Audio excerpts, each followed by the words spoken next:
जिसने तुमको एक शख्स से पैदा किया, फिर तुम्हारे लिए एक ठहरने की जगह है और एक सुपुर्द होने की।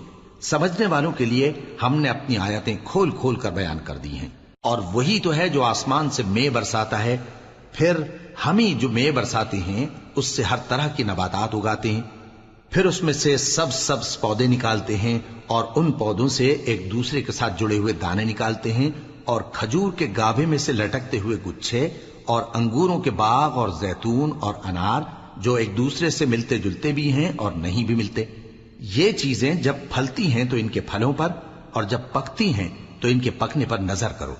इनमें उन लोगों के लिए जो ईमान लाते हैं अल्लाह की कुदरत की बहुत सी निशानियां हैं। और इन लोगों ने जिन्नों को अल्लाह का शरीक ठहराया, हालांकि इनको भी उसी ने पैदा किया, और बेसमझे झूठ बुहतान उसके लिए बेटे और बेटियां बना खड़ी की।